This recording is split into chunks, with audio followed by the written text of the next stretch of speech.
Alright, Blast Invader, here's your game in the Des Moines that Harley used her sub points for.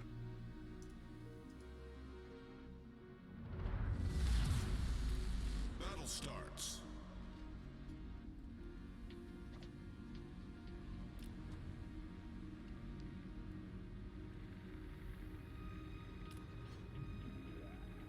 It's two Rigas, one's just sailing backwards.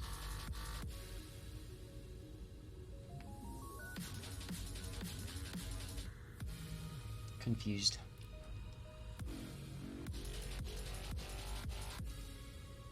Blast, are you here?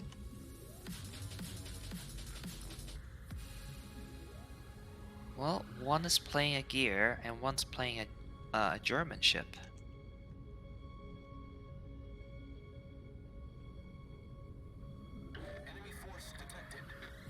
Oh, Aegir and Riga. Okay, I see.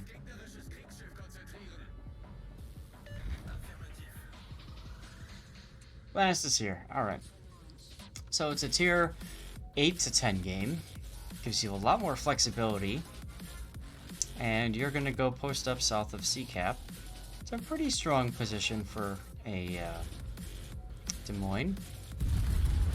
You kind of want to be careful, because that Terrible's YOLOing the camp. He's going to spot you, and a couple battleships are going to shoot at you. Surprisingly, nobody has targeted him yet. I thought for sure the Riga was going to shoot him. It looks like the Riga is now starting to target. Yep, he's firing, but he's firing HE. Blast, on the other hand, is loading up AP, as he should, because Riga is showing broadside to try to get turrets on him. Now switch... Oh! Riga beached? Broadside to you? You got a terrible coming, though. You might want to put your Hydro on or start your radar, one of the two. You don't want this terrible to attack you while you're busy trying to farm out the Riga. So personally, I would use one of those two tools.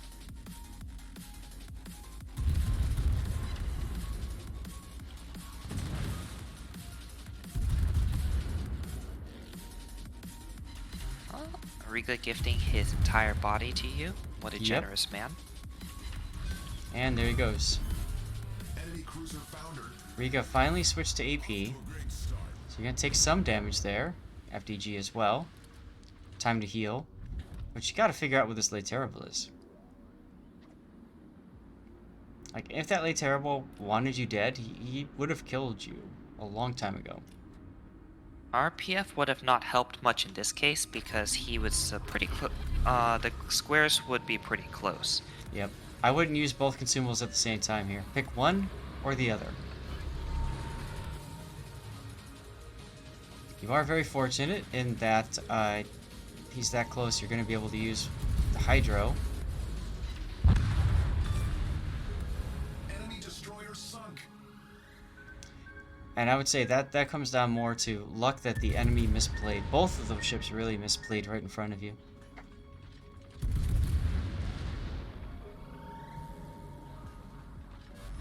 But it's a random battle. Random battles be random, right?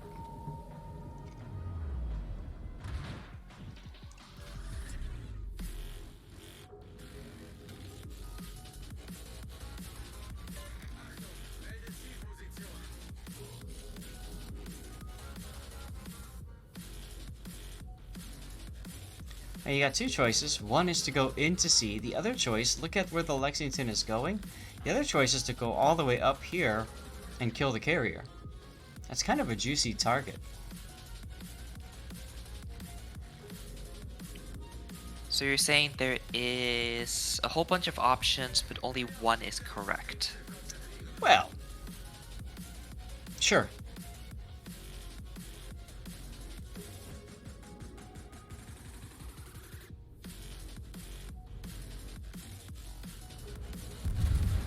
Well, yeah, you did make use of their misplays, absolutely, yes. I mean, that's kind of the whole point. If they misplayed, you're supposed to punish it. Mm-hmm. And Des Moines is pretty good at punishing broadsides, and also punishing destroyers that decide to get too close. Now here's where your mistake comes into play because you popped both consumables at the same time, you have both on cooldown. If you had done one first and waited for the next, then you could be swapping to, you know, Hydro now or Radar now. Why is that important? Because the Haragumo was last seen coming this direction. It's a good possibility he might have luck chucked Torps into C-Cap.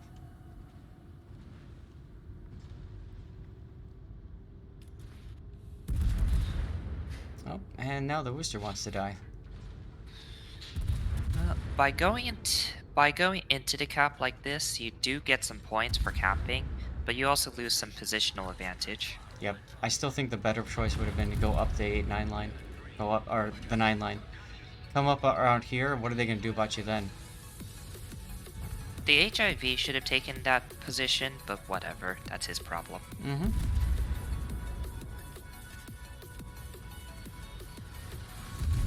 There's the Haragumo. Right within your radar range.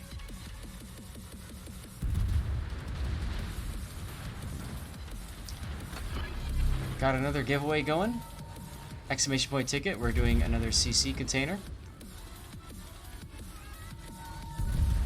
So, a reason why you want ships at different angles is because you want to split the enemy fire. Mm-hmm. So if they're, say, focusing on your HIV behind you, if they want to retarget you, they just turn their turrets for a few seconds and boom, they are targeting you. Right. If you happen to be on the 9th line, then they have to start turning turrets and their ship. So there's some notable cooldown in The between their underscore salvo vice that underscore you can take admiral advantage underscore of. Nelson is now following. It also forces broadside shots, and maybe that's not so important for you, but your Thunder could definitely benefit from that. Mm-hmm. So You know how no one wants to shoot that backline destroyer because he's in the back? If they have to turn their entire ship around just to target that destroyer. mm-hmm. Yeah, they're not going to So- do it. They're going to focus on the Thunder or the Henri. Or they will do it, and they will tunnel vision onto him, and they'll be taken out of the fight. That's right. Vice Admiral Lesson, thank you very much for the follow. Make sure you hit exclamation point ticket if you haven't already done so. Oh, you have. Good, good, good. But I think probably one of the reasons you didn't go up the 8 or 9 lines, because I find a lot of Des Moines players try to sit around islands. They're just not very comfortable in the open water. Mm-hmm.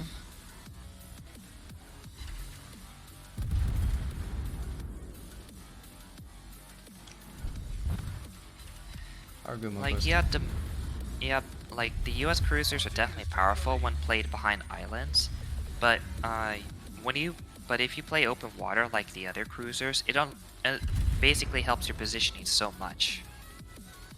Why is that? So you're basically not limited to islands. You can go, if you're comfortable, you can go anywhere where you need.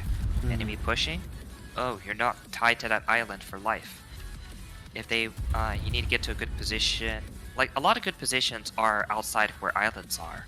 Yep. So you need to be able to play both open water and near islands if you want to get the full power from your ship. Blast said he wanted to have more input on what happens in the cap. At the time, you had an Henri, a Thunder, and a Z-46 all with you in the cap. So you being another ship in the cap isn't really going to have much of an impact. You being to the north of the cap, cutting off the escape of a ship, or preventing a reinforcement into the cap, from this point up here, is a far bigger advantage for your team. Let's assume that there was one ship at the sea cap, one friendly ship instead of 3 other friendly ships there. You being up here means that maybe their destroyer or somebody else comes in. Now they can't get out because you're guarding the exit.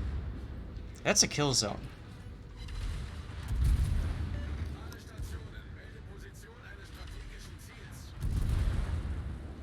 And you already have, you have 2 caps, so you're not needed too much at B cap. Mm-hmm. Even if this Des Moines takes it back, what's gonna happen? You can just go kill off their ships and take it back later.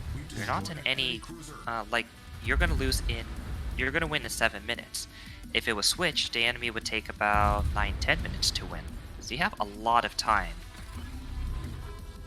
Especially since the teams are so even. Yep. Now you've detected or you've seen that the Fletcher's detected, so you hydro. That's the smart decision. And now you get to kill him. Congratulations.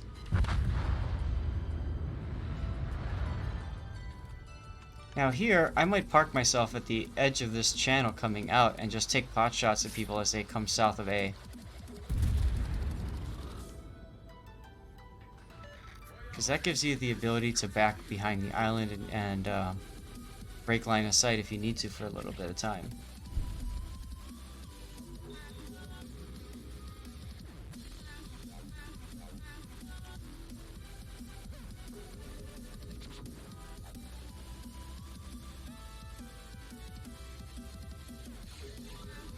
So I think you're starting to overpush here. There's no need to go this far out. Unless you want to go all the way up to the island. Which is extremely, in my opinion, very high risk, high reward. What do you think, SAT? YOLO so we can get a death pick. Okay. Like, you see how he's not shooting right now, and he's doing that on purpose. He doesn't want to be detected. Yeah, you end up going on the island, yeah. Definitely YOLO for the death pick. Nice spoiler alert. Yeah, really. Jeez. And few things will get you to give up your position like a carrier that's almost dead. And congratulations! Now 3 enemy ships get to see you guarding their path. I mean, the battleships have nothing else to do. They really don't. If you want to guarantee the victory, you would just keep going up north and use the island to kind of kite them. Mm-hmm. Worcester decides to go bow in and then broadside right when you switch shell types. I love when that happens. Yeah, if the game was closer, bowing into the island like this would be the worst idea possible.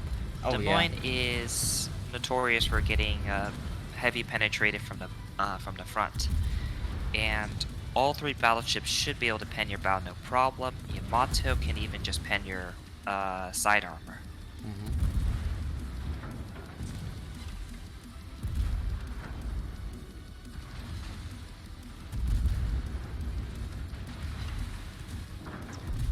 Worcester is not being shot at by anybody else on your team, so that's good. Now he wants to get his shells in, so he's going to get broadside, probably die here. Nope. Totally would have stayed on him until he died. I don't know why you switched to the FDG. There you go.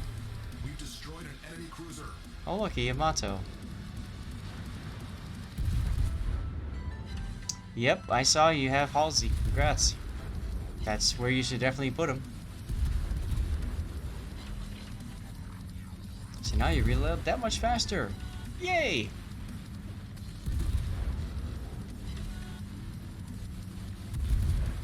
Burn him. AP is actually probably better in the short term. Long term, HE is better, I suppose. AP is better here. Mm-hmm. Absolutely. If it's broadside, then it's much better. Yep. The reason I said in the long term is if you were playing to farm as much damage as possible, then you set him with HE on fire, right? Like, they don't care. Yep, that's correct. And your Henri did a nice job of just showing himself and getting himself killed. So that extends the game for you to go and say hello to the Kansas.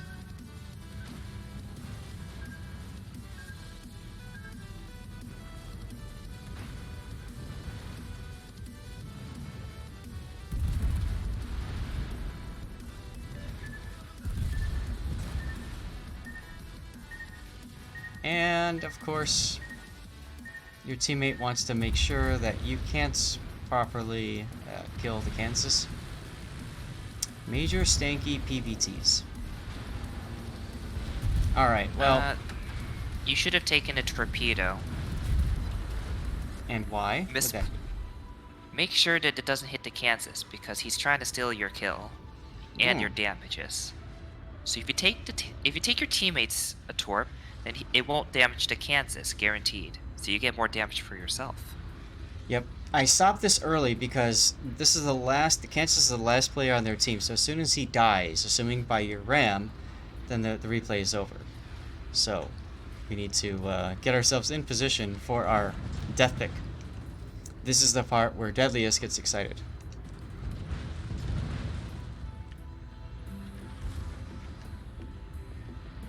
Tactical tips with SAT, right? Alright, here we go.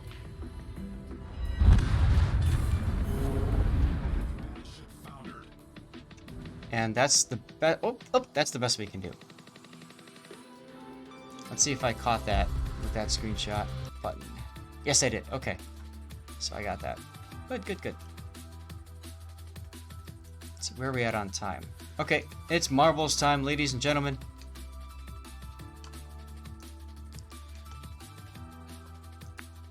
Ah, Duckman. Duckman, Duckman, Duckman. This is a family-friendly stream after all. This map is Love is in the Air. With pink everywhere. Exclamation point play gets you into our game. Puddin', what do you want to give away?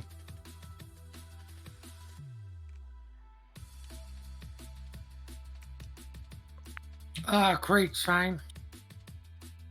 Which one? You want to do CC? Or Time Battleship? CC. Alright, CC container, ladies and gentlemen. We got a 3-minute countdown going. I'm going to run a 3-minute ad, and we shall be back. Cool. Alright.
Alright, 1 minute to go. Let's see who's in our game. So we got Zaris, we got I Am Some Cloven, Garrett Quantas, Deadliest Idiot, Spewing Donkeys, Silent Noise, Dust Awaits, Game Prodigy. Game Prodigy's here. Everybody say hello to Game Prodigy. We gotta get him a shout out, Puddin', whenever you get a chance. Fourth, Zaris, Musket Mike, Mr. J, Puckhead, Coughlin, True, Ice Tiger, Snow Mongoose, Emperor of Empires, Demosaur, Towers Mark. What else do we got? Sharky, Winner, Chaos, Shell Eater, Paporos, Duckman, Raining Recon, Beret, Smile Crow, Blast Invader, Samuel Bull, Edernikas, The Metal War, There's Me, Red Wing Nut, Anna, the Vice Admiral, Weekend Warrior, Jer, Gregoire, Nevermore, Herzo, Irish, M13, Sith Kitten, Akaros, El Diablo, Alphonse Santoro, Edge Case Glacial, and Ilium just in time for our start. Whew. I just like participating as always. Ignore your balls? Alright, I will do so. Winner is in first place. Thank you for being a sub winner. We'll go ahead and follow him as he goes through the track. Silent Noise and Samuel Bull hot on his heels. Oh! Speaking of which, they take the lead. as we come into our grinder corkscrew thingy. Ah, winner taking the outer course through it. That's interesting. That is unfortunate, though, because that slows him down as others take the lead. Deadliest now taking the lead. Ilium found a way to fall off the level. How did that happen? Smilecrow, no, sorry, Deadliest and Samuel Bull in the lead. Samuel in the lead now, completely. Deadliest going down the chute on the side. Samuel heading towards the big central heart.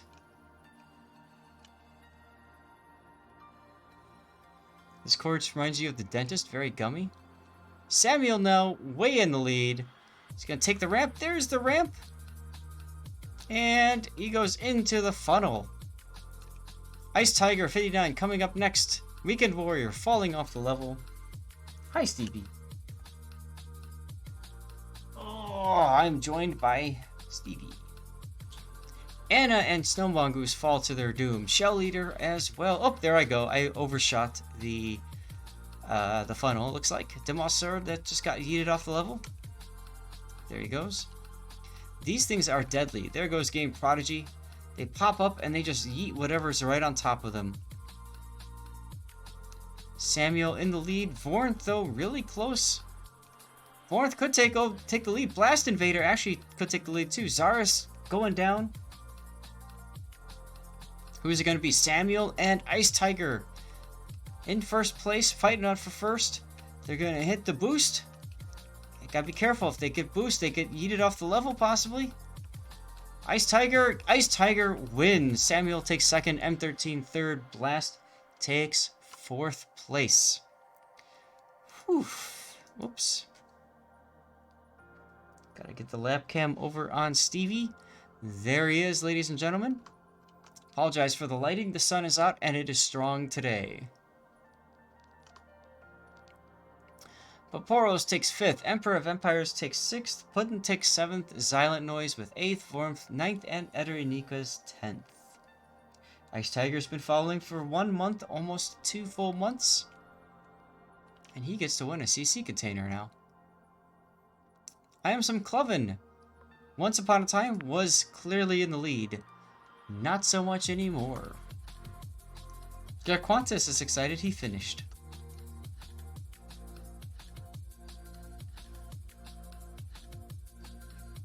I mean, sometimes I'm glad too when that happens. And look at all the people that died. Alright, it is time for our next replay analysis.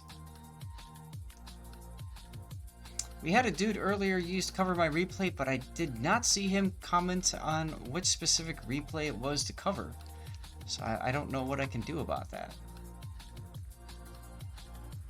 And we gotta get the laugh cam back on for Stevie.